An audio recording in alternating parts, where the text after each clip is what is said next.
तो विद्यार्थियों हम बात कर रहे हैं व्यंजन संधि की। स्वर संधि अपनी पूरी होगी तो व्यंजन संधि हम शुरू कर रहे हैं। तो देखिए व्यंजन संधि क्या है, इसके कितने भेद हैं, इसकी क्या परिभाषा है और भेदों की क्या परिभाषा है, कैसे उनके उदाहरण हैं। तो व्यंजन संधि, व्यंजन यानी वह संधि जहाँ पर प्रथम पद का अंतिम वर्ण तो व्यंजन है और द्वितीय शब्द का प्रथम वर्ण स्वर या व्यंजन दोनों में से कोई सा भी वर्ण हो सकता है। और पूर्व के जो व्यंजन वर्ण है, पहले शब्द का अंतिम वर्ण जो व्यंजन है वहाँ या उन वर्णों में अगर कोई परिवर्तन होता है तो वो व्यंजन संधि कहलाती है। और इसकी क्या परिभाषा है तो देखिए, यदा हल वर्ण से पश्चात अच हल वा वर्ण भव तथा पूर्व हल वर्णेषु यत् परिवर्तनं भवति तत्र हल संधि भवति। यानी इसका मतलब यह है विद्यार्थियों कि जब व्यंजन वर्ण के बाद स्वर या व्यंजन वर्ण हो तथा पूर्व के व्यंजन वर्णों में परिवर्तन होता है तो वह व्यंजन संधि होती है या वह व्यंजन संधि कहलाती है। अच हल वा, अच का मतलब है स्वर और हल का मतलब है व्यंजन और वा का मतलब है अथवा। वा यानी या कह सकते हैं या अथवा कह सकते हैं। इसको अलग अलग पढ़ना, हल वा, साथ में मत पढ़ लेना हलवा, नहीं तो मुंह में पानी आ जाएगा।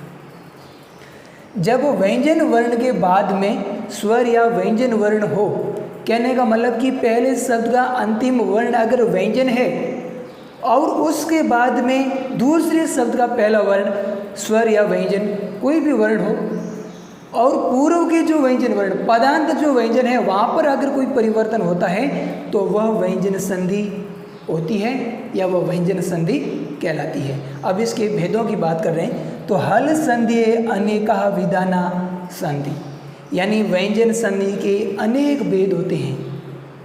इनकी भेदों की संख्या फिक्स नहीं है, अनेक भेद होते हैं। जैसे अनुनासिक संधि, परसवर्ण संधि, मोह अनुस्वार संधि, तुक आगम संधि, इसको तुगागम भी कह सकते हो, छत्व संधि, चरत्व संधि, जसत्व संधि, इष्टुत्व संधि, इच्छुत्व संधि।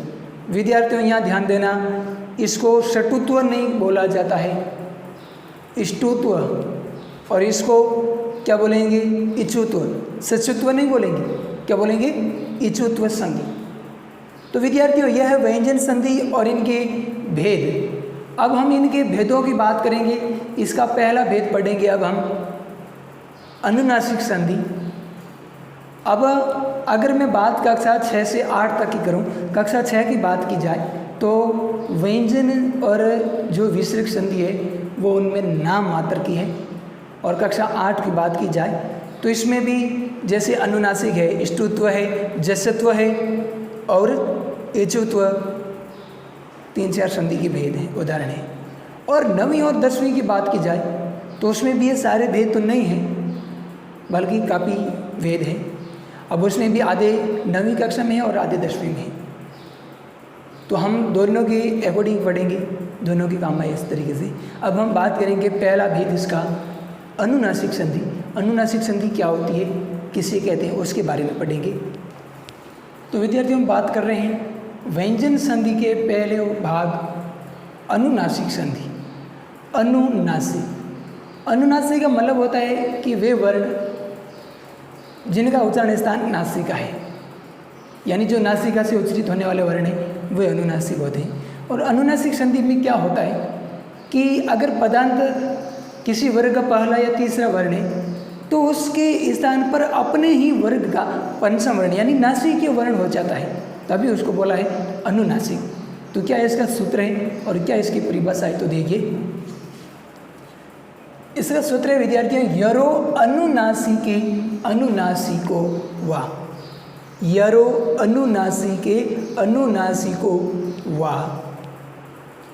व्याख्या क्या है, पदान्ते यर प्रत्याहार वर्णानां स्थाने अनुनासिक आदेश स्यात् यर प्रत्याहार अनंतरम यम गणन वर्णा स्युः। इसका मतलब यह है विद्यार्थियों कि पदांते यानी पद के अंत में पहले शब्द का अंतिम वर्ण क्या है, यर प्रत्याहार का कोई वर्ण है।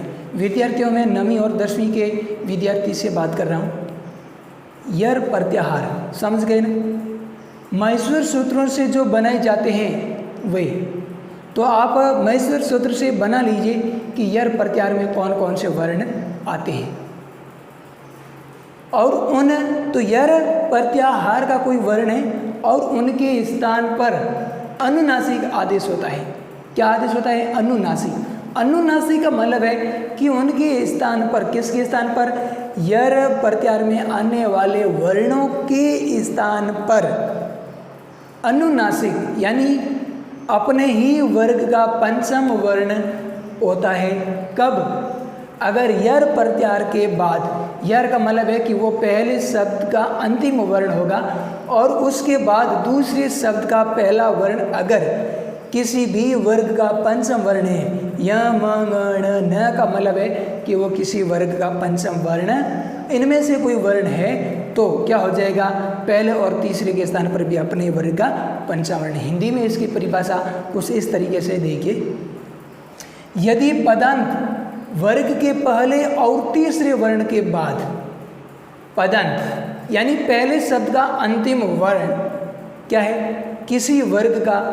विद्यार्थियों, जब वर्णमाला पढ़ी थी तब मैंने आपको बताया था कि हिंदी की हो या संस्कृत की वर्णमाला हो, उसमें 5 वर्ग होते हैं। कौन कौन से? क च ट त प।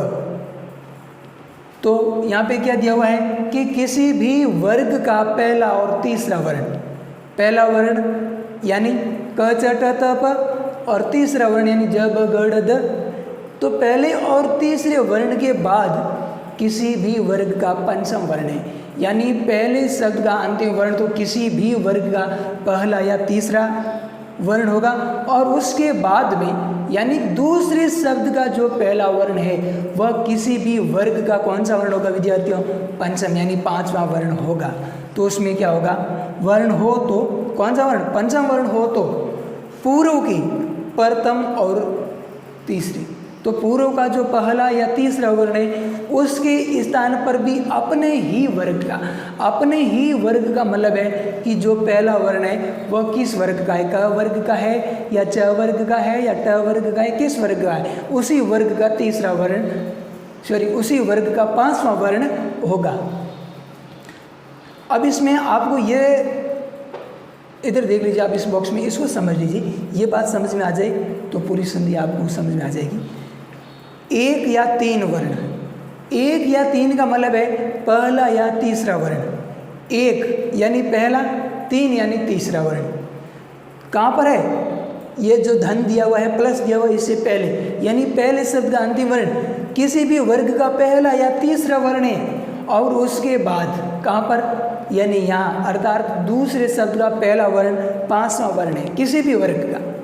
तो पहले शब्द का अंतिम वर्ण तो पहला या तीसरा वर्ण है किसी भी वर्ग का और उसके बाद दूसरे शब्द का पहला वर्ण अगर किसी भी वर्ग का 5वां वर्ण है तो क्या हो जाएगा? 5वां वर्ण। 5वां वर्ण किसके स्थान पर होगा विद्यार्थियों? पहले और तीसरे वर्ण के स्थान पर।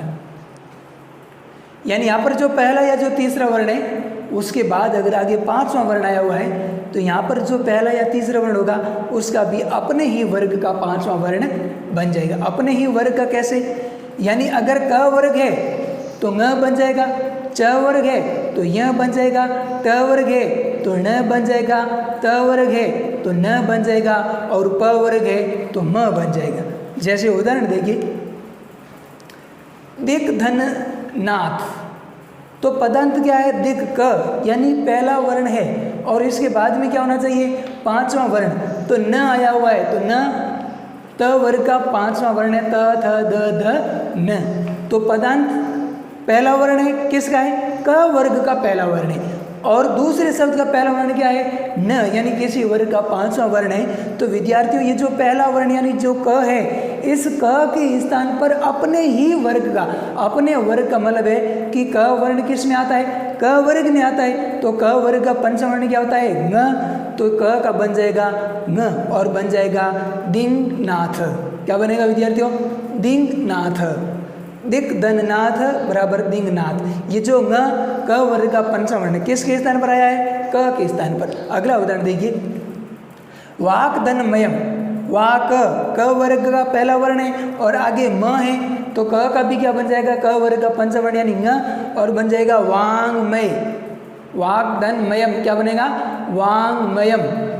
अगला है ततदनमय, पदंत क्या है? त, यानी किसी वर्ग का पहला वर्ण है और आगे क्या है? म, पंचम वर्ण है, तो त के स्थान पर अपने ही वर्ग का पंचम वर्ण। त वर्ग का पंचम वर्ण क्या होता है विद्यार्थियों? न, तो त का बन जाएगा न और बन जाएगा तन्मय।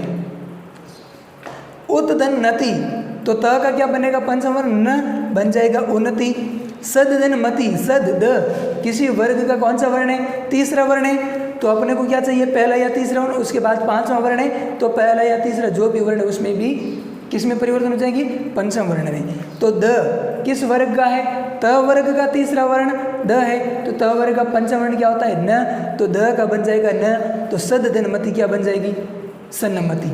अपधनमयम, अप प क्या है? किसी वर्ग का पहला वर्ण है और बाद में किसी वर्ग का पंचम वर्ण आया है, तो प किस वर्ग का है? प वर्ग का पहला वर्ण है, तो प के स्थान पर अपने ही वर्ग का यानी प वर्ग का पंचम वर्ण क्या होता है? म, तो अप के स्थान पर बन जाएगा अम और आगे मय का मय, तो अपधनमय बन जाएगा अमय। तो विद्यार्थियों अपनी ये अनुनासिक संधि पूरी होगी। ये भी बहुत ही सरल है। कैसे सरल है मैं आपको इसके उदाहरण देख करके बताता हूँ। इसमें जितने भी उदाहरण दिए हुए देख लीजिए कि प्रत्येक उदाहरण में 2 पांचवें वर्ण पास पास में आए हुए हैं। तो आपको ध्यान रखना कि किसी शब्द में 2 पांचवें अक्षर पास पास में आए हुए हैं और जिसमें पहला पांचवां अक्षर अगर आधा है यानी हलंत है तो वहाँ सदा अनुनासिक संधि होगी, ये ध्यान रखना। जैसे मैं बात कर रहा हूँ दिंगनाथ की, तो इसमें ये न क वर्ग का पांचवा वर्ण है, न त वर्ग का पांचवा वर्ण है, तो दोनों पांचवें वर्ण पास पास में। इसमें पहला पांचवा वर्ण कैसा है विद्यार्थियों? हलंत है, तो यहाँ होगी कौन सी? अनुनासिक। इसी तरह देख लीजिए वांग्मय में न और म दोनों पंचम वर्ण है, तन्मय में न और म दोनों पंचम वर्ण है, उन्नति में न और न यानी दोनों न पंचम वर्ण है, और सन्मति में न और म पंचम वर्ण है, और अमय में भी दोनों म कौन से हैं? पंचम वर्ण। तो ऐसा शब्द जिसमें 2 पांचवें या 2 पंचम वर्ण पास पास में हो और जिसमें पहला पंचम वर्ण अगर हलंत यानी आधा है तो वहाँ सदा अनुनासिक संधि होगी, और ये इसकी बहुत ही सरल पहचान है। तो ये अपनी अनुनासिक संधि पूरी होगी।